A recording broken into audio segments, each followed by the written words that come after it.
2026 தேர்தலை வெற்றியை நிர்ணயித்தது சோஷியல் மீடியாக்கள் தானா? ஏத்துக்கலாமா? இப்போ சோஷியல் மீடியா ரோல் ப்ளே பண்ணுச்சா அப்படின்னா ரோல் ப்ளே பண்ணுச்சு. மக்கள் எதை அதிகமாக யூஸ் பண்ணாங்கன்றதையும் நம்ம பார்க்க வேண்டிய சூழ்நிலையில் இருக்கும். ஏன் இவ்வளோ நாள் சோஷியல் மீடியா இல்லையா, மற்ற கட்சியெல்லாம் சோஷியல் மீடியாவை யூஸ் பண்ணலையா அப்படின்னா, மற்ற பகுதிகளில் இருக்கக்கூடிய ஒரே பிரதான கட்சி பிஜேபி சோஷியல் மீடியாவை பயன்படுத்தும். தமிழ்நாட்டில் இதுக்கப்புறம் இந்த பழைய பாலிடிக்ஸ் செட் ஆகாதா? தினம் தினம் ஒரு பிரச்சனைனா எம்எல்ஏ போய் நேரடியாக பார்க்க தேவையில்லையா? ஒரு வீடியோவில் பேசினா போதுமா? கிரவுண்ட் பாலிடிக்ஸ் தேவையில்லையா? அப்போ இப்படி தான் பாலிடிக்ஸ் இதுக்கப்புறம் நகர போகுதா? ஒரு வருஷத்துக்கு என்னைக்கு உங்களுடைய கான்ஸ்டியூன்ஸில் இருக்க பப்ளிக்கோ இல்லை ஸ்டேட்டில் இருக்க பப்ளிக்கோ டேரக்டாக எனக்கு இல்லை, நான் கஷ்டப்படுறேன், நான் நினச்சது இங்கே நடக்கலை, இது ஒரு மாயை, இது ஒரு பிம்பம் அப்படின்னு எல்லாரை பற்றியும் அவங்க ஃபீல் பண்ண ஆரம்பிப்பாங்க. தாவேக்காக்கு மட்டும் கிடையாது, வேற யார் ஆட்சியில் இருந்தாலுமே 4வது வருஷம் 5வது வருஷம் அந்த ஃபீலிங் வரும். அதுக்கு பேர் தான் ஆன்டி இன்ஃப்ளூயன்ஸ். அரசியல்னா வார்த்தை போரால் இருக்கும். இதுக்கப்புறம் அதெல்லாம் உடைச்சிட்டு நான் ஒரு ப்ரொபகண்டா செட் பண்ணுறேன் சமூக வலைதளத்தில், அதை பிரேக் பண்ணி நீங்கள் ஒன்று பண்ணுங்கள், அதுக்கு நான் அப்போ இப்படி தான் இதுக்கப்புறம் நகர்வுகள் இருக்க போகுதா? அந்த மாதிரி நகர்ந்துடக்கூடாது. அப்படி நகர்ந்தா டைரெக்டாக மக்களுக்கான திட்டங்கள் பயனரை போய் சேரவே சேராது. இதுலேயே அரசியல் பண்ணிப்பாங்களே. 3 வருஷம் கழிச்சு அதை எப்படி ப்ரொபகண்டா பண்ண போறாங்கன்றது தான் கேள்வியே. ப்ரொபகண்டா எங்களுக்கு கவுண்டர் ப்ரொபகண்டா பண்ணுறதுக்கே, கவுண்டர் ப்ரொடக்டிவாக வேலை பார்க்கறதுக்கே எங்களுக்கு நேரம் சரியாக இருந்துச்சு, எங்களை வேலை பார்க்க விடாமல் பண்ணிட்டாங்கன்னு கை காமிச்சு அதை ஒரு ப்ரொபகண்டாவை மாற்றிட்டாங்கன்னு வச்சுக்கோங்களேன். திருப்பி மக்கள் அந்த ப்ரொபகண்டாவை ஃபாலோ பண்ணி அதுக்கு கேள்வி கேட்டுட்டு இருப்பாங்க. இப்போ ஒரு பூத்தில் 300 500 ஓட்டுகள் இருக்க இடத்துல 400 ஓட்டுகள் வாங்கினதெல்லாம் இருக்குது அப்படின்னா என்டையராக அப்போ அங்கே இருக்கக்கூடிய அந்த குடும்பங்கள் மொத்தமாக இப்போ மாறி இருக்கிறாங்க இல்லையா? இது மனோபாவம் தன்னுடைய ரசிகர் மனோபாவத்திலிருந்து வந்ததாக எடுத்துக்கிறதா, இல்லை மாற்றம்ங்கிற மனோபாவத்திலேருந்து வந்ததாக எடுத்துக்கிறதா? ஏ வேணும்னா ஏவை தேர்ந்தெடுப்பாங்க, ஏ வேணான்னா பியை தேர்ந்தெடுப்பாங்க. பி மட்டும் தான் இருந்தாங்க. சின்னு ஒரு ஆப்ஷன் வந்திருக்கு. இதுக்கு முன்னாடி பல தடவை வந்திருக்கு. இந்த தடவை சின்னு ஒரு ஆப்ஷன் வந்துச்சு. சி இன்னைக்கு வேணும்னு தேர்ந்தெடுத்திருக்காங்க. அப்போ சிஏ கண்டினியூ பண்ணுவாங்களா அப்படின்னு கேட்டிங்கன்னா கிடையாது. மறுபடியும் ஏவோ பிஓ வர வாய்ப்பு இருக்கா? ஒருவேளை பி இல்லாமல் கூட போயிடலாம். அறம் நாடு நேயர்களுக்கு அன்பு வணக்கம். இன்று நம்மோடு இணைந்திருப்பவர் செஃபாலஜிஸ்ட் அப்படின்னு சொல்லப்படக்கூடிய ஒரு துறை இருக்கிறது. அப்படின்னா தேர்தல் அரசியல் சார்ந்து அது சார்ந்த நுணுக்கங்களை படிக்கக்கூடிய பிரிவு அல்லது சார்ந்து ஒர்க் பண்ணுறவங்க, தேர்தல் அரசியல் சார்ந்து தேடக்கூடியவர்கள், அதில் பணிபுரியக்கூடியவர்கள் அப்படின்னு சொல்லலாம். அதை சார்ந்த ஒரு நிபுணர் இருக்கார் நம்மளோட. விக்னேஷ் ஹரிதேவா பிரதர், வணக்கம். வணக்கம் நந்தா, எப்படி இருக்கீங்க? நல்லா இருக்கேன். இப்போ நான் ஏன்னா ஏன் இந்த இன்டர்வியூ எதற்காக, இப்போ நாங்கள் நிறைய துறைகளில் இருக்கக்கூடிய பல்வேறு நபர்களை இன்டர்வியூ எடுத்தாலும் தேர்தல் அரசியலுக்கு ஒரு பிரிவு இருக்கிறது. அவர்கள் தேர்தல் அரசியலை நுண்ணிப்பாக கவனிக்கக்கூடியவங்க.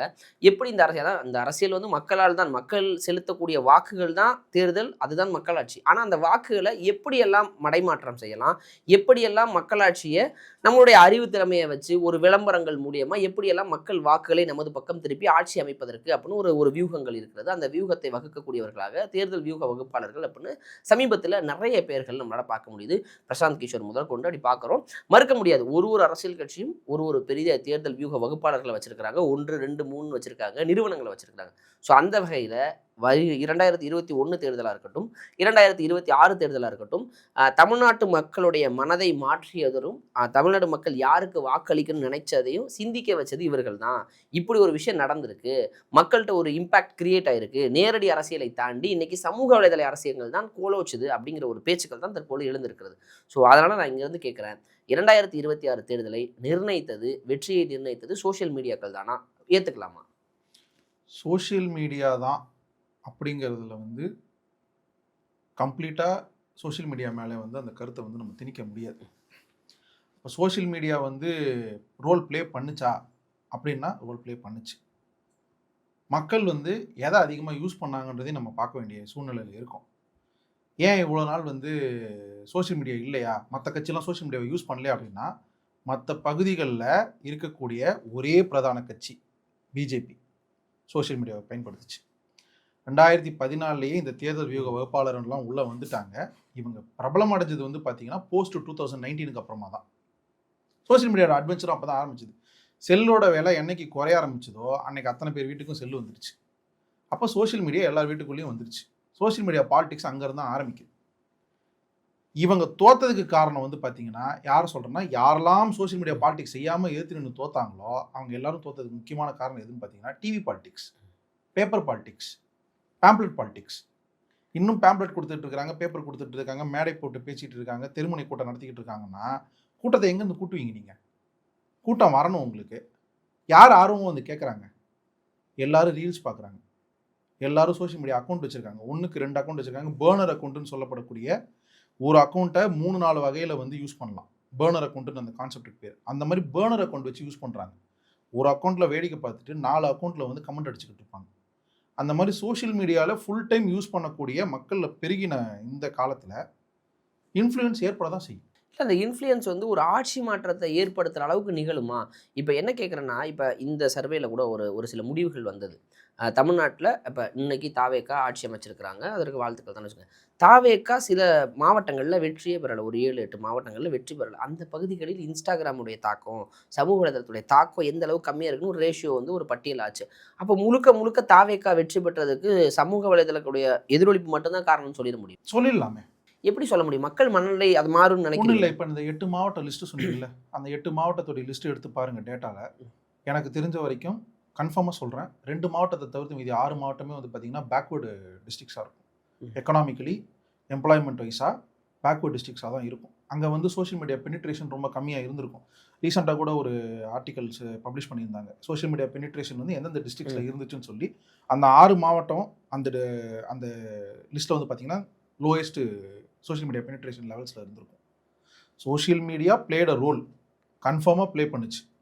அதை மறுக்கவே முடியாது. இல்லை, இப்போ அது எந்த வகையில் மக்கள் வந்து அறியாமை, அதாவது மக்கள் அறியாமைன்னு சொல்லக்கூடாது, மக்கள் வந்து எது சரி எது தவறுன்னு புரிந்துக்கிறதுக்கு ஒரு காலம் எடுக்கும். ஆனால் இன்றைக்கி நம்ம வீடியோவில் பார்க்குற அனைத்து காட்சிகளும், எக்ஸாம்பிள் வந்து நம்ம ஒரு படத்தில் பார்க்குறோம், ஒரு படத்தில் இருக்கக்கூடிய ஹீரோ வந்து ஒரு 100 பேரை அடிக்க முடியும், ஹீரோனா ஒரு பவர் இருக்குது, இவர்கிட்ட ஒரு பவர் இருக்குது, ஒரு ஸ்பைடர்மேனுக்கு பவர் இருக்குன்னு நம்புகிற ஒரு இருக்கும்ல. ஆனால் அந்த சினிமாலேருந்து ரியாலிட்டிங்கிறது வேறு மாறுபடும்.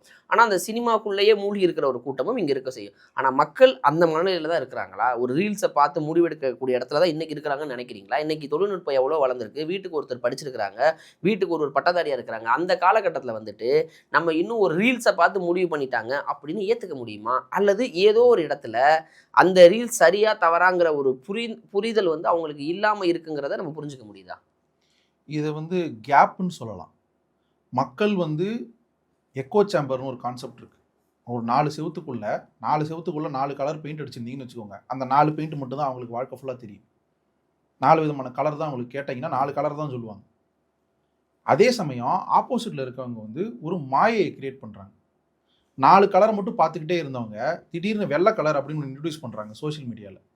அந்த வெள்ளை கலர் இப்போ புது கலராக தெரியுது எல்லாருக்கும். அப்போ இதுக்கு முன்னாடி வெள்ளை கலர் யாரும் காமிச்சதே இல்லைன்னா, வெள்ளை கலர் காமிச்ச நிறைய பேர் இருக்கிறாங்க. யார் அந்த வெள்ளை கலரை காமிச்சாங்கன்றதான் இங்கே கேள்வி. ஸோ யார் அந்த நபர் அப்படின்றத மக்கள் வந்து உன்னிப்பாக கவனிக்கிறாங்க. அது ஆர்கானிக்காக இருக்கான்றதையும் பார்க்குறாங்க. வெள்ளை கலர் நீங்கள் நேராக எடுத்துகிட்டு வந்து ஒரு வெள்ளை பேப்பர் கொடுத்துட முடியாது. இதுக்கு பேர் என்ன தெரியுமா? பேப்பர். சைனாவில் உருவாக்கப்பட்ட ஒரு பேப்பர். இது அங்கேருந்து இம்போர்ட் பண்ணி எடுத்துகிட்டு வந்தோம் அப்படின்னு யார் சொல்கிற அந்த நபரோ அந்த நபரை பார்க்குறாங்க. பேப்பரும் அப்போ மேட்ரு கிடையாது, நபர் தான் மேட்ரு.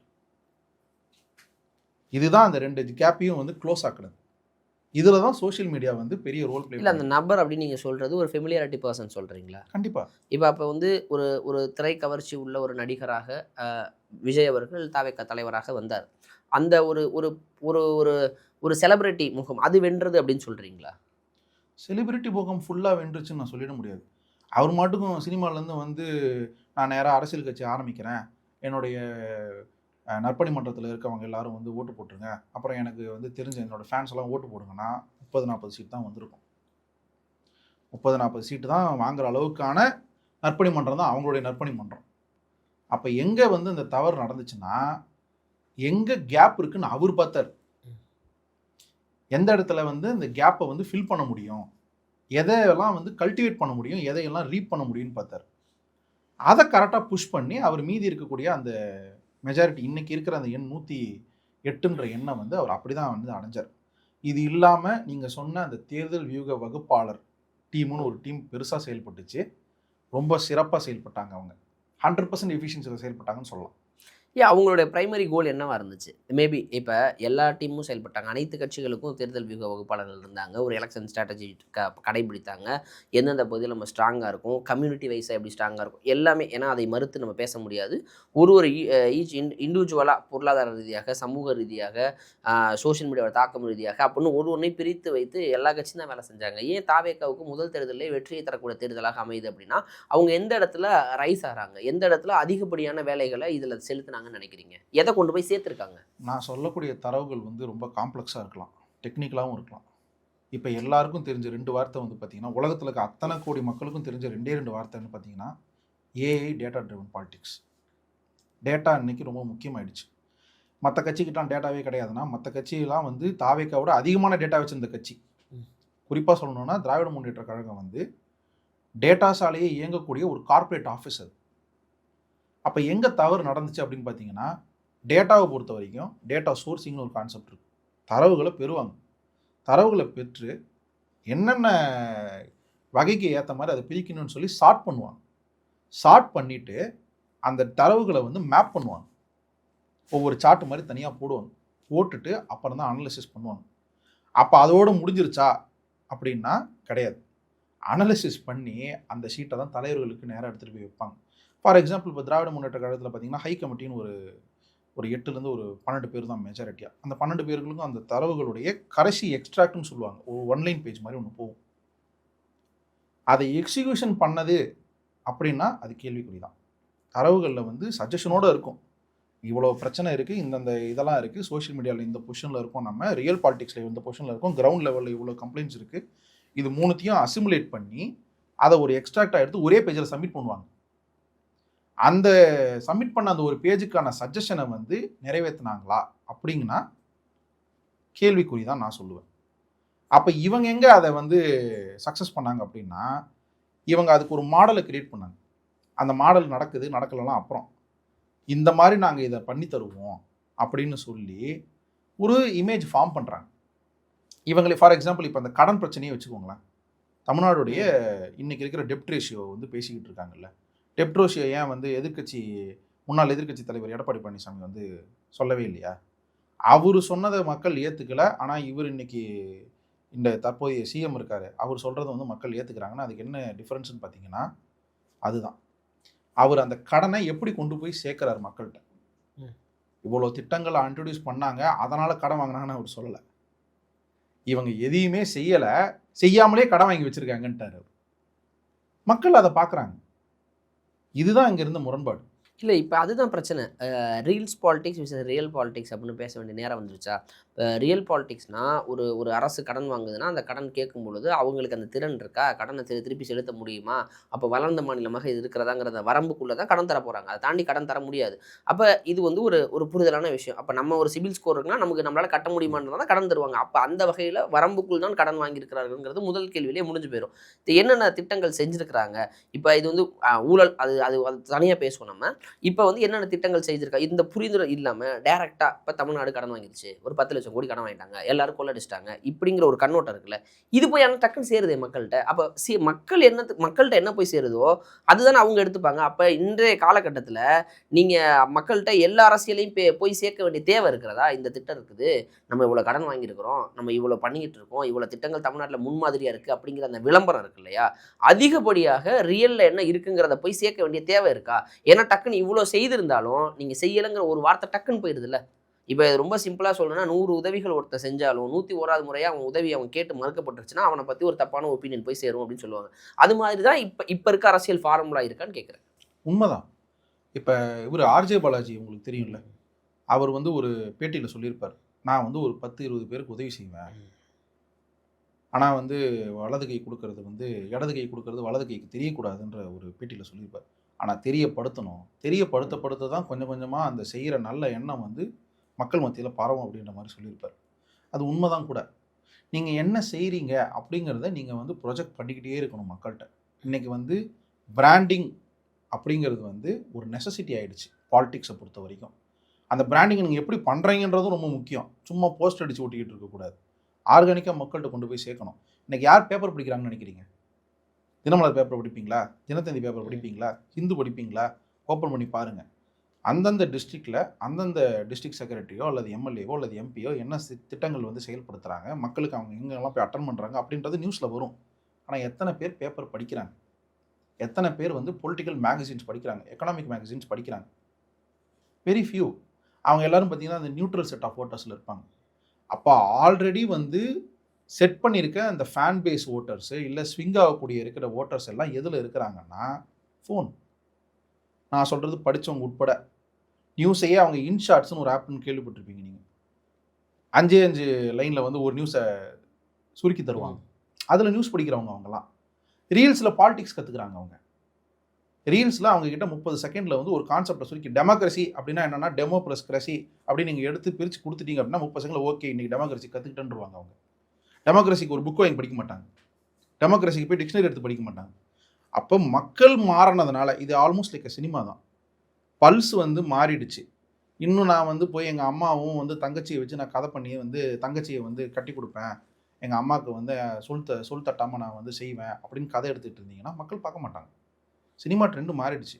இன்றைக்கி வில்லன் ரோல் பண்ணி ஒரு ஆன்டி ஹீரோ கிரே மேட்டர் கொண்டு வரணும், ரோல் அப்படி தான் இருக்கணும்னு விரும்புகிறாங்க மக்கள். அப்போ நீங்களும் அதுக்கேற்ற மாதிரி மாறணும். அங்கே மாற தவறிட்டாங்கன்றது தான் உண்மை. சரி, இப்போ பொலிட்டிக்கல் ஐ மீன் பொலிட்டிக்கல்ங்கிறது ஒரு சர்வீஸுங்கிறத தாண்டி இப்போ பிராண்டிங் அந்த அப்படிங்கிற இடத்துல வந்து நிற்குதா? இப்போ நம்ம என்ன சர்வீஸ் பண்ணமோ அதை பிராண்டிங் பண்ண வேண்டிய தேவை இருக்கா? அப்போ மக்கள்கிட்ட நம்ம விளம்பரம் மக்களுக்கும் அரசுக்குமான ஒரு இணைப்பு பாலமாக இந்த இந்த சமூக வலைதளம்ங்கிறது மாற வேண்டிய தேவை வந்துருச்சா? தேவைன்னு கிடையாது. ஆக்சுவலி சமூக வலைத்தளங்கள் உருவாக்கப்பட்டதே அதுக்கு தான். சமூக வலைத்தளங்கள் எதுக்கு உருவாக்கப்பட்டுச்சுன்னா, 2 வேறு இடத்தில் இருக்கக்கூடிய நபர்களோ அல்லது ஒரு இயக்கமோ அல்லது வந்து ஒரு சார்படையக்கூடிய பெனிஃபிஷரின்னு சொல்லுவாங்கல்ல, பயனாளர்கள், இவங்களை இணைக்கிற ஒரு பாலமாக அது இருக்கணும். எல்லா இடத்துலையும் போய் அவங்களை ரீச் அவுட் பண்ண முடியாது. ஒரு எக்ஸாம்பிள் ட்விட்டர் எடுத்துக்கலாமே. ட்விட்டரில் வந்து தாங்கள் மனசில் நினைக்கிற அந்த கருத்துக்களை வெளிப்படுற ஒரு பிளாட்ஃபார்மாக உருவாக்குனாங்க. அதை அப்படி ஒரு பிளாட்ஃபார்ம் அதுக்கு முன்னாடி இருந்ததே கிடையாது. நீங்கள் என்ன நடந்துக்கிட்டு இருக்கோ இல்லை போஸ்ட் ஏதாவது போடணும்னு நினைக்கிறீங்கன்னா அந்த மாதிரி ஃபேஸ்புக்னு ஒரு இருந்த கலாச்சாரத்தில் நான் வந்து ஒரு கருத்தை பற்றி பேசுறதுக்கு எனக்கு வந்து உரிமை கொடுக்குது இந்த வலைதளம் அப்படின்னு சொல்லி தான் ட்விட்டர் யூஸ் பண்ண ஆரம்பித்தாங்க. ஸோ சமூக வலைதளம் வந்து இன்னைக்கு பிராண்டிங்க்கு அது ஒரு டூலாக மாறிடுச்சு. நியூஸ் பேப்பர் ஒரு காலத்தில் அப்படி தான் இருந்துச்சு. நியூஸ் பேப்பரில் வந்து ரிப்போர்ட்டர் என்ன எழுத நினைக்கிறாரோ அந்த நியூஸ்லாம் எழுத மாட்டார். என்ன இன்சிடென்ட்டோ அந்த இன்சிடென்ட்டை அவர் பாணியில் எழுதி உங்களுக்கு வந்து அதை தெரியப்படுத்துவார். தவிர்த்து social media has transformed into the new newspaper era, new television news era. இன்னைக்கு சோஷியல் மீடியா தான். சரி, இப்போ நீங்கள் சொல்கிறது அதான் நல்ல வேளை அந்த சோஷியல் மீடியா ஒரு பயனுள்ளதாக இருக்கட்டும். இப்போ ஆக்சிடென்ட் ஆகி இறந்து ஒரு இறக்கும் தருவாயில் இருக்கிறார் அப்படின்னா அவரை காப்பாற்றினதுக்கு பிறகு இப்படி ஒரு செய்தியாக வெளியிட தப்பு கிடையாது. இங்கே பாருங்கள் இப்படி இறங்க கிடக்கிறாரு, அடிபட்டு கிடக்கிறாருன்னு வீடியோக்கெல்லாம் எடுத்து அதை வியூஸ் மோகத்தில் மாற்றும் போது தான் சமூக வலைதளத்தை எப்படி பயன்படுத்துகிறாங்கிற ஒரு கேள்வி இருக்குது. ஏன் அதை கேட்க வரேன்னா, இந்த சமூக வலைதளங்களில் இந்த வியூவர்ஷிப் மைண்ட் செட் அந்த ஒரு எல்லாருக்குள்ளேயும் தன்னைத்தானே செலிபிரிட்டியாக நினைக்கக்கூடிய மனோபாவம் எல்லாருக்குள்ளேயுமே வர ஆரம்பிச்சிருச்சு. அங்கே தான் பிரச்சனை அதிகரிக்குது. எது சரி எது தவறுன்னு புரிந்து கொள்ளாமல் ஒரு விஷயத்தை பரப்பும் பொழுது அது பெருவாரியான கூட்டத்தால் நம்பப்படும் பொழுது தவறாக இருக்க ஒன்று சரின்னு ஆயிரும். தப்பான ஒரு விஷயத்த 100 முறை செய்யும்போது சரிங்கிற ஒரு மனநிலை இருக்குல்ல. இப்போ சரி எது தவறு எதுன்னு எங்கே புரிஞ்சுக்கிறது?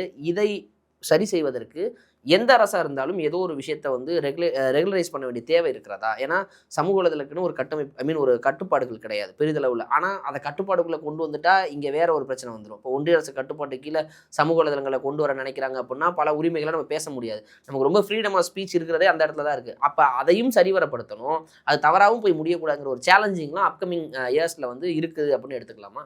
கண்டிப்பாக கவர்மெண்ட் வந்து தனி டிபார்ட்மெண்ட்டே ஃபார்ம் பண்ணணும். ஃபார் எக்ஸாம்பிள் 2021 டிஎம்கே கவர்மெண்ட்டில் ஃபேக்ட் செக்கிங் டீம் ஒரு டீம் உருவாக்குனாங்க. அது கூட இவர் கார்த்திகேயன் அவரை தான் வந்து ஹெட்டாக போட்டிருந்தாங்க. அந்த டீம் வந்து பொய் தரவுகள் வந்துச்சு அப்படின்னா இல்லை பொய் பரப்புரைகள் வந்து ஆக்கப்பட்டுச்சுன்னா அதை வந்து கண்டுபிடிச்சி அது தவறு அப்படின்றத வந்து டேட்டாவோடு அவங்க வந்து அதை ப்ரூவ் பண்ணுவாங்க. அதுதான் அந்த டீமுக்கு வேலையாக இருந்துச்சு. இப்போ ஒரு தனி டீமாக இல்லாமல் ஒரு டிபார்ட்மெண்ட்டே உருவாக்கப்பட வேண்டிய சூழ்நிலையில் இந்த அரசாங்கம் இருக்குது. இந்த அரசாங்கம் அதை செய்யுமா அப்படிங்கிறது வேணால் ஒரு கேள்விக்குறி. இதை ஏன் கேட்குறேன்னா, இப்போ புதிதாக பொறுப்பேற்றிருக்க தாவேக அரசு இப்போ தான் வந்திருக்கிறாங்க பாவம். ஏன்னா அவங்களுக்கு கொஞ்சம் டைம் எடுக்கும். முன்பு நடந்த நிகழ்வுகள்லாம் எடுத்து போட்டு இதெல்லாம் இப்போ பண்ணது ஒரே நாளில் நடந்துருச்சு, இங்கே பாருங்கள் இதெல்லாம் நடக்குது, 50,000 கிலோ கஞ்சா வேறு. ஓகே, இப்போ உங்களை ப்ரைஸ் பண்ணுறதற்காக ஒரு நரேட்டிவ் பண்ணுறீங்க. நாளை வேறு ஊரில் நடந்த கிரைம்களை வேறு விஷயத்தில் இருக்கிறத வந்து நெகட்டிவாக ஸ்ப்ரெட் பண்ணால் என்ன ஆகும்? அப்போ ஆக மொத்தம் எதனால் எந்த ஒரு பொருளை யார் எடுக்கிறாங்களோ அதனால் அழிவுங்கிற ஒரு கான்செப்ட் படி பார்த்தா கூட நீங்கள் இதை பாசிட்டிவாக இப்படி அது நெகட்டிவாகவும் மாறக்கூடும். அப்போ இது ஏதோ ஒரு இடத்துல வந்து டிஸ்கஸ் பண்ணி ஒரு ஷார்ட் அவுட் பண்ண வேண்டிய இடத்துக்கு தேவைக்கு தள்ளப்படுது ஒரு அரசுன்னு எடுத்துக்கலாம். இப்போ நான் இங்கே வரேன். இப்போ உங்களை போன்ற பல நபர்கள் நிறைய இன்கேஸ் எல்லாருமே சர்வே எடுத்தவங்க, பார்த்தவங்க, பழகுனவங்க, பேசினவங்கன்னு நிறைய கருத்து கணிப்புகள்லாம் வந்துச்சு. வரும்பொழுது இந்த வந்து 2026 இங்கு தமிழ்நாட்டில் வந்து திமுக பெரும்பான்மையோடு ஆட்சியை பிடிக்கும்னாங்க. ஆனால் தலைகீழ மாறிடுச்சு. அப்போ இதை எப்படி எடுத்துக்கிறது? அப்போ அனைத்து அரசியல் கணக்குகளும் பொய்ன்னு எடுத்துக்கிறதா? அது சார்ந்து இயங்கக்கூடியவர்களுடைய கணிப்புகள் பொய்யாயிருச்சுன்னு எடுத்துக்கிறதா? அல்லது மக்கள் கணிப்புகளை தீர்மானிக்கக்கூடிய இடத்தில் இந்த படிப்புகள் இல்லைன்னு எடுத்துக்கிறதா? நீங்கள் மூணாவது சொன்னது தான். மக்களுடைய தீர்மானம் வேறவா இருந்துச்சு, இவங்க கிட்ட இருந்த அனாலிசிஸ் டேட்டா வேறையாக இருந்துச்சு. இவ்வளோதான். அனாலிசிஸ் சர்வே பண்ண எல்லாருமே வந்து பார்த்தீங்கன்னா அப்போசிஷனாக யாரை பெருசாக பார்த்தாங்க. ஃபார் எக்ஸாம்பிள் இப்போ ரூலிங் பார்ட்டி அப்போசிஷனை யார் பெருசாக பார்த்துருப்பாங்கன்னா ஏடிஎம்கே தான் பார்த்தாங்க. ஏடிஎம்கேவோட சைடில் அந்த டேட்டா ஸ்டாட்டிஸ்டிக்ஸ் போய் பார்த்தீங்கன்னா டிஎம்கே தான் காமிச்சிருப்பாங்க. இவங்க எல்லாரும் மிஸ் பண்ண தவறியதுன்னு நான் சொல்ல மாட்டேன். அதை வேணும்னே மிஸ் பண்ணாங்க. ஏன்னா அது பெரிய தாக்கத்தை உருவாக்கிடாதுன்னு அவங்க நினச்சாங்க. எல்லாத்துக்கும் டேட்டா போட்டு ப்ராப்பர் அனாலிசிஸ் பண்ணவங்க இவங்களுக்கு ரேண்டமாக ஒரு சுழிச்சிருவாங்க. 10, 15, 20 அப்படின்னு சுழிச்சிருவாங்க. இவங்களை அங்கே தான் அவங்க அண்டர்ஸ்டிமேட் பண்ணாங்க. மைக்ரோ மேனேஜிங் யூஸ்வலாக டிஎம்கே வந்து is known for their micro managing. ஒரு 400 பூத் இருக்குன்னு வச்சுக்கோங்க ஒரு கான்ஸ்டிடுவன்சியில். 400 பூத்தில் எப்பயுமே 20 பூத் வந்து டிஎம்கே வந்து சோலாக கண்ட்ரோலில் வச்சுருப்பாங்க. Control in sense not in a bad way. அந்த 20 பூத்தில் இருக்கக்கூடிய ஓட்ஸை வந்து பியூராக டிஎம்கேக்கு கன்வெர்ட் பண்ணிடணும் அப்படின்றத ஹார்ட் கேன்வாசிங் பண்ணுவாங்க அவங்க. அது எல்லாமே இப்போ தவிர்க்கப்பட்டுச்சு. ஏன்னா அமைச்சர்கள்லேருந்து முன்னாள் முதல்வர் உட்பட அனைவருமே 200 சீட்டு வரும் அப்படிங்கிறத வந்து நம்பினாங்களா அப்படின்னு கேட்டால் கிடையாது, நம்ப வைக்கப்பட்டார்கள். அவங்களுக்கு பின்னாடி செயல்பட்ட அவங்களுடைய டேட்டா தகவல்கள் டீம் இருக்கு பாருங்க, அவங்க சேர்ந்த. சரி, அவங்க ஏன் ஒரு பொய்யான தகவலை கொடுத்துருக்கணும்? அப்போ பொய்யா கணிச்சிட்டாங்க எடுத்துக்கலாம். ஆமாம், அது சரியா? அப்போ மக்கள் பொய்யா கணிக்கலன்னு நான் சொல்ல முடியாது. ஒரு நல்ல வார்த்தை உண்டு, காம்ப்ளசன்சி அப்படின்னு ஒரு வார்த்தை இருக்குது. அப்படின்னா என்னென்னா, ஒரு வெற்றி பார்த்துட்டு வரீங்கன்னு வச்சுக்கோங்களேன். சரி இப்போ தானே வெற்றி அடைஞ்சிட்டோம், இப்போ எதுக்கு உடனே எந்திரிச்சு நின்றுலாம் வேலை செய்யணும், கொஞ்சம் உட்காந்து வேலை செய்வோமே அப்படின்ற ஒரு கான்செப்ட். அதை தான் அந்த டீம் பண்ணுச்சு. 39 தொகுதி வெற்றி பெறவும் இப்போ நமக்கு தான் ஒரு ஃபுல் ஸ்வீப் நினச்சிட்டாங்க. உண்மை. ஸோ இப்போ இது வந்து கொஞ்சம் ஓவர் கொஞ்சம் தலகணத்தில் இருக்கிறதா கூட எடுத்துக்கலாம். தலைகணம்னு சொல்ல முடியாது. அவங்க வந்து கடிவாளம் கட்டின மாதிரி கண்ணில் திரைமறைவு ஒரு இதில் இருந்த மாதிரி அவங்க வந்து ஒரு இதுக்குள்ளே சூழப்பட்டுட்டாங்க. 39 தொகுதி, அதுக்கு முன்னாடி லோக்கல் எலெக்ஷன்ஸ் வின் பண்ணியிருக்காங்க. எல்லாமே ஸ்வீப்பு, சாதாரணமாக வின் பண்ணல, ஸ்வீப்பில் இருந்திருக்காங்க. அதுவும் 2 லோக்சபா எலெக்ஷன்ஸ். யூஸ்வலாக எலக்டோரல் பாலிடிக்ஸை பொறுத்த வரைக்கும் Lok Sabha elections determine assembly elections. Lok Sabha எலெக்ஷனில் தீர்ப்பு வேறையாக இருந்து இங்கே மாறினது அப்படின்றது வந்து வெரி ஃபியூ இன்ஸ்டன்சஸ், 1-2 இன்ஸ்டன்ஸ் மட்டும் தான் நீங்கள் தமிழ்நாடு எலக்டோரல் பாலிடிக்ஸ்லேயே படிச்சிருப்பீங்க. அந்த மாதிரி ஒரு இன்ஸ்டன்ஸ் 3வது நடந்துருச்சு. இல்லை, இப்போ நான் தான் கேட்க வரேன். இப்போ நம்ம ஏதாவது பேசும்போது கூட தமிழ்நாடு அரசியல் களம் கண்டது என்ன தேர்தல்கள் இருந்தது, தலைவர்கள் யார், அவங்களுடைய இம்பாக்ட் என்ன, அவங்களுடைய பின்புலம் என்ன, எங்கே இருந்தாங்க, செல்வாக்கு என்ன, அவர் இப்படி தான் அலசி அனைத்து கணக்குகளையும் தவிடுபடியாக்கி இதெல்லாம் இந்த கால்குலேஷன்ஸே கிடையாது. இப்போ இன்ஃபேக்ட் சொல்லணும் அப்படின்னா அனைத்து மாநிலத்தையும் சொல்லலாம், பட் குறிப்பாக கேஸ்ட் பாலிடிக்ஸ்லாம் முழுவதுமாக ஒழிஞ்சிருச்சுன்னா நம்மளால சொல்ல முடியாது. அப்போ எல்லாமே இருக்குது, இங்கே ஒரு ரோல் ப்ளே பண்ணும். அதை எல்லாமே தவிர்த்து சரி இப்போ ஓட்டுக்கு பணம் கொடுக்கறது கூட சொல்லுவேமே, பணம் கொடுத்தல், இது தாண்டி இது மாதிரி நிறைய ஃபேக்டர் இருக்குது. எல்லாத்தையுமே ஒன்றுமே இல்லாமல் ஆக்கி இந்த தேர்தல் ஒரு புதுவிதமான தேர்தல் முடிவுகளை கொடுத்துருக்கு. அப்படிங்கும்போது எதிர்வரும் காலமும் அப்படி தான் இருக்குமா? தமிழ்நாட்டில் இதுக்கப்புறம் இந்த பழைய பாலிடிக்ஸ் செட் ஆகாதா? தினம் தினம் வந்து ஒரு ஒரு பிரச்சனைனா எம்எல்ஏ போய் நேரடியாக பார்க்க தேவையில்லையா? ஒரு வீடியோவில் வந்து பேசினா போதுமா? ஒரு வீடியோ காலில் வந்து சொன்னால் போதுமா? கிரவுண்ட் பாலிடிக்ஸ் தேவையில்லையா? ஒரு ஏன்னா ஒரு நார்மலாக பழைய எம்எல்ஏக்கெல்லாம் இப்போ வரையும் தெரியாது. இப்போ கல்யாணத்துக்கு போனது, காது குத்துக்கு போனது, டெத்துக்கு போனது, அவங்க வீட்டில் பிரச்சனை போனது, இதெல்லாம் தேவையில்லையாப்பா? அப்போ எல்லாத்தையும் பண்ண ஆள் அனுப்பிச்சு விட்டு நம்ம டேரெக்டாக இப்படி ஒரு மனநிலை கூட வரலாம். ஏன்னா அந்த இடத்துக்கு நகருதுல. அப்போ இப்படி தான் பாலிடிக்ஸுக்கு அப்புறம் நகர போதா? ஒரு வருஷத்துக்கு அப்படி தான் நகரும். என்னைக்கு வந்து உங்களுடைய கான்ஸ்டியூன்ஸில் இருக்க பப்ளிக்கோ இல்லை ஸ்டேட்டில் இருக்க பப்ளிக்கோ வந்து டேரெக்டாக எனக்கு இல்லை, நான் கஷ்டப்படுறேன், நான் நினச்சது இங்கே நடக்கலை, இது ஒரு மாயை, இது ஒரு பிம்பம் அப்படின்னு எல்லாரை பற்றியும் அவங்க ஃபீல் பண்ண ஆரம்பிப்பாங்க. அது தாவேக்காக்கு மட்டும் கிடையாது, வேறு யார் ஆட்சியில் இருந்தாலுமே 4வது வருஷம் 5வது வருஷம் அந்த ஃபீலிங் வரும். அதுக்கு பேர் தான் ஆன்டி இன்கம்பன்சி. நிச்சயமாக. அதை என்னைக்கு அவங்க ஃபீல் பண்ண ஆரம்பிக்கிறாங்களோ அன்னைக்கு கிரவுண்ட் பாலிடிக்ஸ் தேவைப்படும். அன்னைக்கு கிரவுண்ட் பாலிடிக்ஸே உங்களுக்கு என்னன்னு தெரியலன்னு வச்சுக்கோங்க, ரொம்ப பாதிக்கப்பட போகிறது நீங்கள். ஸோ இப்போ இன்றைக்கி சர்வே பண்ணலாம், லாங் டேர்முக்கு அது ஒர்க் அவுட் ஆகாதுங்கிறீங்க. எவ்வளோ நாள் ரீல்ஸ்லேயே காமிப்பீங்க? ரீல்ஸ் ஏட்டு சொரக்கா இது கறிக்கு உதவாது கதை தான். ரீல்ஸ் வந்து ஒரு ஹோப்பை தான் கொடுக்கும். ஹோப் எக்ஸிக்யூஷன் பண்ணால் மட்டும்தான் நீங்கள் திருப்பி நெக்ஸ்ட்டு டேர்ம்ஸ்க்கு போயிட்டு அந்த ஓட்டை கல்டிவேட் பண்ண முடியும்.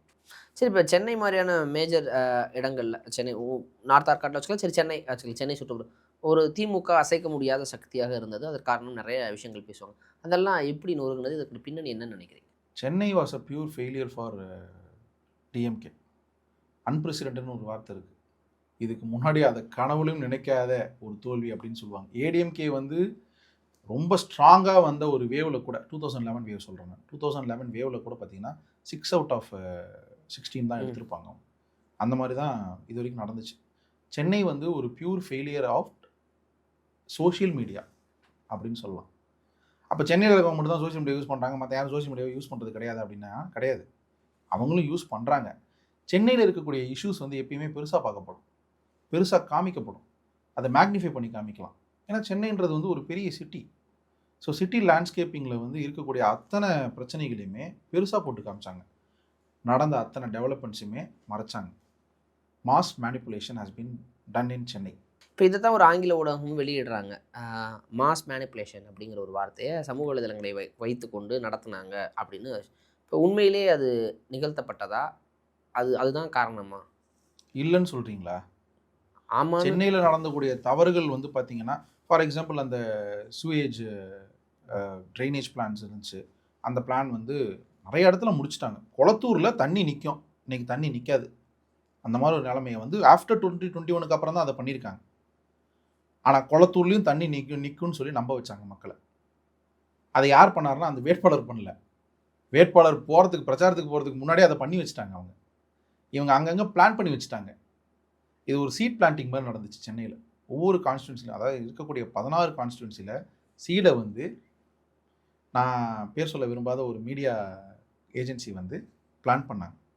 பிளான் பண்ண அந்த சீட்ஸை வந்து அந்தந்த வேட்பாளர் அங்கே போய் கல்டிவேட் பண்ணாங்க. இவ்வளோ தான் நடந்துச்சு. சரி, இப்போ அரசியல்னா வார்த்தை போரால் இருக்கும். இப்போ நீங்கள் ஒரு கருத்து சொல்கிறீங்கன்னா எனக்கு அதில் வந்து உடன்படல நான் கருத்து, நீங்கள் ஒரு திட்டம் செஞ்சீங்கன்னா நான் ஒரு எதிர் திட்டம். இப்படி தான் தமிழ்நாடு அரசியல் நான் பார்த்த வரைக்கும் ஒட்டுமொத்த அரசியலும் இப்படி தான்.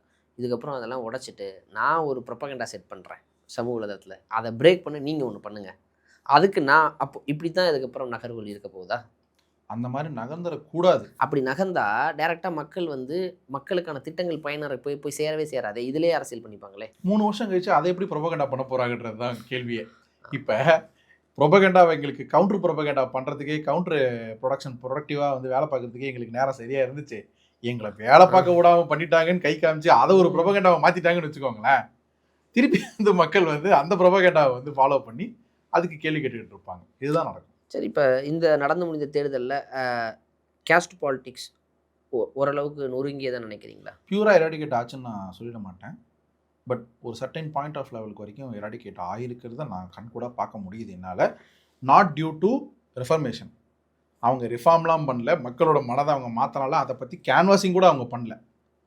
ஒரே ஒரு இமேஜ் பிராண்டிங், மார்க்கெட்டிங், எக்ஸிபிஷன். அப்போ ஒரு பிராண்ட், ஒரு ஒரு ஒரு ஒரு ஒரு பரிச்சயமான ஒரு தோற்றத்துடையவர், பழக்கமான ஒருவர், நமக்கு இணக்கமான ஒருவர் போட்டு தோற்றமளிக்கக்கூடிய ஒருவரால் இது எல்லாத்தையும் மாற்ற முடியுமா? அப்போ ஒரே நாளில் என்டையராக கூடிய ஒரு ஸ்ட்ரக்சரையே மாற்ற முடியுதா? அப்படி எடுத்துக்க முடியுமா? இப்போ நீங்கள் ஓரளவுக்கு மாறி இருக்கு அப்படின்னு சொல்கிறதையே அவர் அதை பற்றி பேசவே கிடையாது. அவர் இன்னும் ஒரு ஜாதி ஒழிப்புகளை பற்றி பேசலை.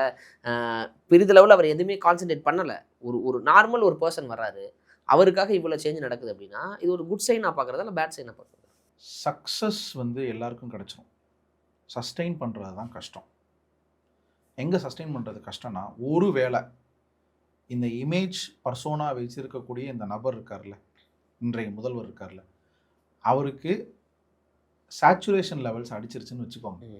மக்கள் அவரை பார்த்து பழகி சேச்சுரேட் ஆகிட்டாங்க. இது வந்து மரியாதைக்குரிய திரு விஜயகாந்த் அவர்களுக்கு நடந்துச்சு. அவர் வரும்போது ஒரு பெரிய ஒரு பிம்பமாக பார்க்கப்பட்டார். நாளடைவில் வந்து அவரை வந்து மக்கள் பார்த்து அவருக்கு வந்து பழகிக்கிட்டாங்க. 2016 பிரச்சாரம்லாம் போயிருந்தீங்கன்னா, அதை கிரவுண்ட் லெவலில் ஃபாலோ பண்ணியிருந்தீங்கன்னா உங்களுக்கு தெரியும். பெரிய அளவில் ரெஸ்பான்ஸே இல்லை கிரவுண்ட் லெவலில் விஜயகாந்த் அவர்களுக்கு. அது விஜய் அவர்களுக்கு நடக்கும் அப்படின்றத நான் சொல்ல வரல. ஒருவேளை அந்த மாதிரி ஒரு சூழ்நிலைக்கு தள்ளப்பட்டுட்டாங்க அப்படின்னா, அன்னைக்கு மக்கள் வந்து இந்த பிராண்டிங், இமேஜிங், மார்க்கெட்டிங் இதெல்லாத்தையும் விட்டுருவாங்க. ஒரு கட்டத்துக்கு மேலே கேள்வி கேட்க ஆரம்பிப்பாங்க. அது கொஞ்சம் காலம் எடுக்கும். அது மேபி அந்த கண்டிப்பாக புயலுக்கு பின் அமைதியா முன் அமைதி எந்த ஃபார்முலா எடுத்தாலும் அது பொருந்தும்னு நினைக்கிறேன். புயலுக்கு பின் அமைதி கூட அது அந்த சூறாவளி காட்டெல்லாம் முடிந்து போனதுக்கப்புறம் ஒரு நார்மல் ஆனதுக்கப்புறம் ஒரு வரும். அது போன்று. சரி, இப்போ எனிவேஸ் டிவிகே வேவ், விஜய்ங்கிற ஒரு ஃபேக்டர் வேவ். ஏன்னா அவரை வந்து நம்ம குறைத்தெல்லாம் மதிப்பிட முடியாது. அவருக்கு மிகப்பெரிய ஒரு ரசிகர்கள் பலம் இருந்தாங்க. அவர்கள்லாம் தொண்டர்களாக மாறுறாங்க, ஒரு கட்டமைப்புகளை உருவாக்கணும்னு நினைக்கிறாங்க. இருக்கிற மற்ற கட்சிகள் போன்ற கட்டமைப்பை ஏற்படுத்தாட்டியும் நாங்கள் வெற்றி பெறுவோம் நிரூபிச்சு காட்டிட்டாங்க. நான் என்ன கேட்குறேன்னா, இந்த வேவ் வந்து ஒட்டுமொத்தமாக வீசினதாக எடுக்க முடியுமா? இப்போ மோடி வேவ் வீசிச்சு, அப்படியே ஒரு ஸ்வீப். அதுக்கு ஒரு ஒரு ஒரு ஸ்ட்ரக்சர் உருவாக்குனாங்க, ஸ்ட்ராட்டஜி உருவாக்குனாங்க வேற. இப்போ டிவிகே வேவ் அப்படி மொத்தமா வீசியிருந்தா, அந்த 8 மாவட்டங்கள்லயும் வீசியிருக்கணும். அல்ல 8 மாவட்டத்துல ஒரு சீட்டு கூட வாங்க முடியாம போயிடுச்சு. பாண்டிச்சேரியில வீசியிருக்கணும். ஏன்னா புதுச்சேரி அரசியலை தீர்மானிக்கக்கூடிய தமிழ்நாடு அரசியல் ஏறக்குறைய அப்படி சொல்லலாம். புதிதாக எம்ஜிஆர் அவருடைய வேவ் வந்தபோது என்ன வீசுச்சுன்னு தெரியும். அப்ப ஏன் புதுச்சேரியில அது வீசவில்லையா? அப்படின்னு ஒரு ஒரு ஒரு கேள்வி வைக்கிறாங்க. ஏன்னா அங்கேயும் அவருக்கு மிகப்பெரிய ரசிகர்கள் இருக்கிறாங்க. அது ஆல்மோஸ்ட் தமிழ்நாடு மாரி தான் நம்ம கன்சிடர் பண்றோம். அப்படித்தான் இருக்கும். அப்ப என்ன இடத்துல அங்க பிரச்சனை இருக்கு? புதுச்சேரியில் கூட 3 சீட் ஜெயிச்சிருக்காங்களே. ம். புதுச்சேரியில் 3 சீட் ஜெயிச்சிருக்காங்க. 2 தடவை 2 தடவை போனார்னு நினைக்கிறேன். ஒரு மீட்டிங் ஒன்று நடத்தினாரு, ஒரு ரோட் ஷோ ஒன்று கண்டக்ட் பண்ணாருன்னு நினைக்கிறேன். அதுக்கே கல்டிவேட் பண்ணியிருக்காரு 3 சீட்டு. ஆனால் பாண்டிச்சேரி பாலிடிக்ஸ்ன்றது கொஞ்சம் டிஃப்ரெண்டான பாலிடிக்ஸ்.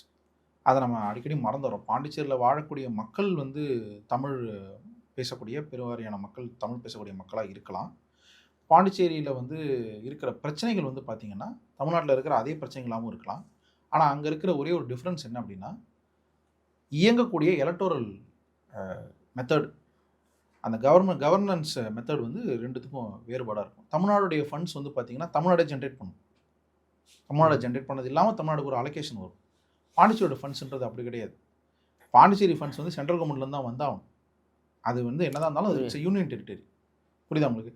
நீங்கள் அந்த ஃபண்ட்ஸ் எல்லாம் போயிட்டு தமிழ்நாட்டில் இருக்கிற டெவலப்மெண்ட் ஏன் எனக்கு வரலன்னு போய் அங்கே கேள்வியெல்லாம் கேட்க முடியாது. அதை ஆல்ரெடி அவங்க வந்து கல்டிவேட் பண்ணிக்கிட்டே வரணும் கொஞ்சம் கொஞ்சமாக. அதை சக்ஸஸ்ஃபுல்லாக என்ஆர் காங்கிரஸ் பண்ணியிருந்தாங்க. என்ஆர் காங்கிரஸ் இன்னைக்கு கட்சியாக வேணால் தனி ஆளாக இருக்கலாமே தவிர்த்து, அவர் வந்து கிட்டத்தட்ட 60 வருஷமாக அவர் கல்டிவேட் பண்ணி வச்சிருக்காரு. ஸோ அதுக்கு மக்கள் வந்து சப்போர்ட் பண்ணியிருக்காங்க. சரி, மேபி நம்ம அந்த நம்பர்ஸில் பேசலாம். ஏன்னா 118 அந்த மேஜிக் நம்பர் வந்தால் தான் ஆட்சியை பிடிக்க முடியும் போது, அந்த நம்பர்ஸில் வாக்கு சதவீதத்தில் முதல் தேர்தலில் விஜய் அவர்கள் பெற்ற வாக்கு சதவீதத்தில் வாக்கு பிரிந்ததில் குறிப்பாக தமிழ்நாடு தேர்தலை நிர்ணயிக்கக்கூடிய வாக்காளர்களுடைய டிசிஎம் தலித் கிறிஸ்டின் முஸ்லீம்ஸ் வாக்குகள் எந்த அளவுக்கு சிதறி இருக்கிறதா பார்க்குறீங்க? இது ஃபர்ஸ்ட் ஜென்ரேஷன் ஆஃப் ஓட்டர்ஸ் மட்டும் ஷிஃப்ட் ஆனதாக பார்க்குறீங்களா? இல்லை என்டையராகவே இதுக்கப்புறம் அந்த ஒரு பொலிட்டிக்கல் ஷேக் இருக்குமா? முதல் தேர்தலே இவ்வளோ வாக்குகள் வாங்கின ஒரு கட்சி இப்போ மேன்மேலும் வளரும் அப்படின்னா அடுத்த 10 ஆண்டுகளுக்கு விஜய் அவருடைய அலை வீசும் எடுத்துக்கிறதா? எப்படி இந்த நம்பர்ஸை பார்க்குறீங்க? பர்சன்டேஜ் ஆஃப் ஓட்டை. இல்லை, நான் நகைப்புக்குரிய விஷயமா இருக்கும் இது. நான் இங்கே ஒரு சமூக வலைதள பதிவு ஒன்று பார்த்தேன். இப்போ வாக்காளர்கள் வந்து பார்த்திங்கன்னா, இந்த பகவதி கில்லி டைமில் இருந்த வாக்காளர்கள் இன்னும் துப்பாக்கி மெர்சல்லாம் வர வேண்டியிருக்கு அப்படின்ற. ஆமாம், அடுத்த பேட்ச் ஒரு 17 லட்சம் பேர் ரெடி ஆகிருக்காங்கன்னு சொன்னாங்க. அப்போ அந்த 17 லட்சம் பேர் தான் வந்து இவங்களுடைய வெற்றியை தீர்மானித்த வாக்காளர்களா அப்படின்னு கேட்டிங்கன்னா கிடையாது. ஏன்னா நாங்கள் நேரடியாக வந்து நாங்கள் தேர்தலில் ஒர்க் பண்ணியிருக்கேன். நான் 2-3 தொகுதிகளில் வந்து டேரெக்டாக ஒர்க் பண்ணியிருக்கேன். நாங்கள் வந்து அனாலிசிஸ் எடுத்திருந்தோம். ஓட்டர்ஸ் கவுண்டிங் ஷீட்ஸ் எடுத்திருந்தோம். கவுண்டிங் ஷீட்ஸில் வந்து பார்த்திங்கன்னா ஒரு பூத்தில் வந்து பார்த்திங்கன்னா ஒரு கிராமத்தில் வந்து ஒரு பூத் இருக்கலாம், சில கிராமங்களில் 3 பூத் இருக்கலாம். ஒரு பூத்தில் வந்து ஆல்மோஸ்ட் 400, 380, 500 ஓட்டெலாம் அவங்க வாங்கியிருந்தாங்க. ஒரு கிராமத்தில் 500 யங்ஸ்டர் இருப்பாங்களா? ஒரு கிராமத்தில் வந்து 400 முதல் வாக்காளர்கள் இருப்பாங்களா? கிடையாது. அது வந்து ஒரு ஃபேப்ரிகேஷன் ஆஃப் ஒரு இன்ஃப்ளூயன்ஸ் தான்.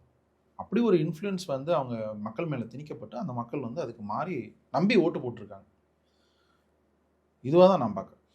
அப்போ நீங்கள் வந்து இப்போ ஒரு பூத்தில் 500 ஓட்டுகள் இருக்க இடத்துல 400 ஓட்டுகள் வாங்கினதெல்லாம் இருக்குது அப்படின்னா என்டையராக அப்போ அங்கே இருக்கக்கூடிய அந்த குடும்பங்கள் மொத்தமாக இப்போ மாறி இருக்கிறாங்க இல்லையா?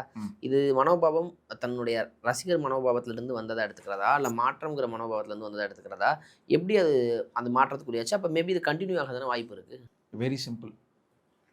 ஏ வேணும்னா ஏவை தேர்ந்தெடுப்பாங்க, ஏ வேணான்னா பியை தேர்ந்தெடுப்பாங்க. பி மட்டும் தான் இருந்தாங்க. சின்னு ஒரு ஆப்ஷன் வந்திருக்கு. இதுக்கு முன்னாடி பல தடவை வந்திருக்கு. இந்த தடவை சின்னு ஒரு ஆப்ஷன் வந்துச்சு. சி இன்னைக்கு வேணும்னு தேர்ந்தெடுத்திருக்காங்க. அப்போ சிஏ கண்டினியூ பண்ணுவாங்களா அப்படின்னு கேட்டிங்கன்னா கிடையாது. மறுபடியும் ஏவோ பிஓ வர வாய்ப்பு இருக்கா? ஒருவேளை பி இல்லாமல் கூட போயிடலாம். அதனால் மறுபடியும் ஏக்கு வர வேண்டிய வாய்ப்புகள் அதிகமாக இருக்குது. எப்போ இருக்குன்னா மக்கள் என்னைக்கு டைரெக்டாக ஃபீல் பண்ண ஆரம்பிக்கிறாங்களோ, இந்த சோஷியல் மீடியா நான் திருப்பி நான் வந்து வலியுறுத்த விரும்புவது என்னென்னா, சோஷியல் மீடியா வந்து ஒரு மாயை தான். நீங்கள் ஒரு லெவலுக்கு வரைக்கும் தான் வந்து நாங்கள் இதெல்லாம் பண்ணுறோம், நாங்கள் இந்த திட்டத்தை பண்ணுறோம், இல்லை சிஎம் இப்போ சிஎம் வந்து சிறப்பாக செயல்படுறாருன்னு வச்சுக்கோங்க, சிஎம் அவருடைய கேபினெட்டும் சிறப்பாக செயல்படுதுன்னே வச்சுக்கோங்க, அவங்க போர்ட்ஃபோலியோ நல்லா செயல்படுதுன்னு வச்சுக்கோங்க.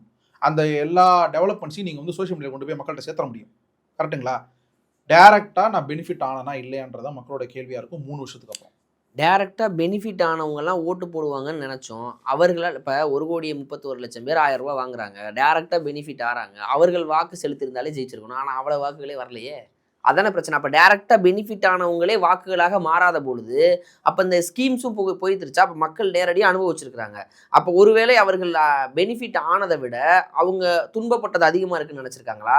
இல்ல இந்த பெனிஃபிட்டே வேணான்னு நெனைக்கிறாங்களா? ஒரு ஒரு ஏன்னா இலவசங்கள வந்து நம்ம மறுத்துற முடியாது. இந்த இலவச திட்டங்களால் எப்படி வளர்ந்தோம் எல்லாமே இருக்கு. அது நம்மளுடைய புரிதலுக்கு. அப்ப டைரக்ட்டா பெனிஃபிட் ஆனவங்க ஏன் ரிஜெக்ட் பண்ணாங்க. இப்ப டிஎம்கே போட்ட கால்குலேஷன் 1,30,00,000 பேருக்கு நம்ம ரூ. 1000 குடுக்குறோம். நான் முதல்வன் திட்டத்துக்கு ஒரு 5,00,000 பேர் தர்றோம். புதுமை பெண் திட்டம் அப்படின்னு நெறைய திட்டங்கள அடுக்கிக்கிட்டே போறாங்க. சத்துணவுகள் வந்து காலை உணவு திட்டம் குழந்தைங்களுக்கு தர்றோம். அவங்க வீட்ல இருக்கவங்க நம்மள என்கரேஜ் பண்ணுவாங்க. இப்படி ஒண்ணா அடுக்குறாங்க. இப்ப இந்த ஸ்கீம்ஸ் எல்லாம் போனாவே 2,50,000 கோடி ஓட்டு வாங்கிடலாமேன்னு ஒரு மிதப்புல இருக்கிறாங்க. அதெல்லாம் காணாம போயிருச்சுல்ல. அப்ப நீங்க ஸ்கீம்ஸால் டைரக்ட்டா பெனிஃபிட் ஆனவங்களும் ஓட்டு போடுவாங்க நம்ப முடியலையே. அப்ப அந்த இடத்துல தான் எனக்கு கேள்வி வருது. அப்ப இன்னைக்கு நீங்க சொல்றது மாரி 5 வருஷத்துக்கு அப்புறம் டைரக்ட்டா நான் அனுபவிச்சேனா இல்லையா அப்படின்னு வரும்போது மக்கள் மனம் மாற்றத்தை தேடும் அப்படின்னா, ஏன் அப்ப டிஎம்கேக்கு வாக்கு செலுத்தல? ஆப்போசிட்ல என்ன கவுண்டர் அஜெண்டா கொண்டு போனாங்கன்னு ம். கவனிச்சிருப்பீங்கன்னு நெனைக்கிறேன். கவனிக்கலாம், நான் வேணா திருப்பி ம். சொல்றேன் அத. யாருடைய ம். நிதியிலிருந்து ம். இந்த திட்டங்கள் செயல்படுத்தப்படுகின்றன? ஓகே. யார் அந்த நிதிய உங்களுக்கு குடுக்குறா? ம். உங்க பாக்கெட்ல இருந்து அவுட் ஆஃப் த பாக்கெட் எக்ஸ்பெண்டிச்சரா இது? இல்ல ட்ரெஷரரி எக்ஸ்பெண்டிச்சரான்னு மக்கள்ட்ட வந்து கொண்டு போய் அவங்க சேர்த்தாங்க. இவங்க எப்படி out of the pocket expenditure பண்ண போறாங்கன்னு எனக்கும் இன்னும் ஐடியா கிடையாது. அததான் நானும் கேட்கிறேன். எல்லாரும் கவர்ன்மெண்ட் பணத்துல இருந்து தானே செலவு பண்ண முடியும். சொந்த அது பணத்துல இருந்து யாரு குடுக்க இல்ல. முடியும்? இது வந்து பார்த்தீங்கன்னா ஒரு கான்செப்ட் இருக்கு. எஜுகேட்டட், இல்லிட்ரேட், ம். Uneducated, literate. ம். லிட்ரஸி அப்படிங்கிறது வந்து பார்த்தீங்கன்னா, எழுத படிக்க தெரிஞ்சாலே அவங்க லிட்ரேட், இல்லிட்ரேட். எழுத படிக்க தெரியலனா இல்லிட்ரேட். எழுத படிக்க தெரிஞ்சதுன்னா லிட்ரேட். அப்போ வாட் இஸ் எஜுகேஷன் அண்ட் அன்எஜுகேஷன் அப்படின்னு நம்ம கேள்வி கேட்குற நிலைமைக்கு தள்ளப்படுறோம். எஜுகேஷன் அப்படிங்கிறது வந்து ஒரு புக்கை எடுத்து படித்து அதுக்கான தேர்வை எழுதி டிகிரி வாங்கிட்டா மட்டும் யூ ஆர் நாட் எஜுகேட்டட். அந்த புக்கில் இருக்கிற கண்டென்ட் ஃபேக்சுவலாக கரெக்டா அப்படின்ற கேள்வி கேட்குற தன்மை இருக்க ஒருவன் தான் எஜுகேட்டட். சொல்கிறது புரியுதா உங்களுக்கு? அந்த மாதிரி ஒரு நிலைமையில் I am sorry to say this word, மக்கள் வந்து இக்னோரண்ட்டாக இருந்துட்டாங்க. அறியாமையில் இருக்கிற மக்களை வந்து இந்த திட்டங்கள் எதுக்காக உருவாக்கப்பட்டது, இந்த திட்டங்களால் என்னென்ன நன்மை உங்களுக்கு கொண்டு வரப்படும், அதே மாதிரி இந்த நிதி எங்கேருந்து வருது, அந்த நிதியோடைய கான்செப்ட் எல்லாத்தையும் வந்து அரசியல் கல்வியாக சொல்லி தந்திருக்க வேண்டியது அரசாங்கத்துடைய பொறுப்பு. அதை கழகமாக அவங்க எடுத்து செஞ்சுக்கலாம். Actually DMK is renowned for their political education. 67 கிடையாது, 48 இருந்து அவங்க அரசியல் கல்வியை வந்து கற்றுக் கொடுத்துட்டு வந்தாங்க மக்களுக்கு. அந்த கேப்பும் இந்த தோல்விக்கு ஒரு பெரிய காரணமாக நான் பார்க்குறேன். ஸோ மேபி மக்களுக்கும் அந்த இவங்களுக்குமான ஒரு இடைவெளி இருக்குல்ல, அந்த இடைவெளி தான் ஒரு பெரிய ஒரு சேஞ்சை கொடுத்துருக்குன்னு பார்ப்போம். எனிவேஸ் இதுக்கப்புறம் வரக்கூடிய காலம் சோஷியல் மீடியாவை சார்ந்து தான் அரசியல் இருக்க போகுதுன்னா ஆல்மோஸ்ட் இருக்க போகுதுன்னு எடுத்துக்கலாம். ஆனால் அதனால் சரியாக மட்டுமே ஒரு அலை மட்டுமே வீசுமானா இல்லை. ஏன்னா மக்கள் எல்லாத்தையுமே ஓரளவுக்கு அப்சர்வ் பண்ணுவாங்க, மறுபடியும் மாறிடுவாங்கங்கிறதெல்லாம் எல்லாருக்கும் தெரியும். ஏன்னா எல்லாத்தையும் தொடர்ந்து பார்த்துக்கிட்டே இருக்க மாட்டாங்க, நம்ப மாட்டாங்க. அடுத்த கேள்விகளை வைப்பாங்க அப்படிங்கிறதுல எந்த மாற்று கருத்துல நீங்கள் சொன்னது போல் தனிநபராக அவருக்கு அந்த பாதிப்பு ஏற்படாத வரை ஓகேம்பாங்க. ஒரு பாதிப்பு அவங்கள பண்ணுது அப்படின்னா நிச்சயமாக கேள்வி கேட்குற இடத்துக்கு போவாங்க. ஒருத்தர் கேள்வி கேட்டால் அதை பார்த்து 4 பேர் கேள்விங்கிற ஒரு இடத்துக்கு போகும். ஸோ எந்த ஒரு டெம்ப்ளேட் அரசியல் வந்தாலும், எந்த டெம்ப்ளேட் ஃபார்முலா வந்தாலும் ஒரு கால வரையும் தான் அப்படிங்கிறத தான் நம்ம புரிஞ்சுக்க முடியுது. நம்ம தொடர்ந்து பேசுவோம் இது சார்ந்து. தேடுதலில் இந்த நடந்த அந்த நம்பர்ஸ் வழியாக கூட நம்ம அடுத்த வீடியோக்களில் தொடர்ந்து பேசுவோம். நேரம் கொடுத்ததுக்கு நன்றி. நன்றி நண்பா.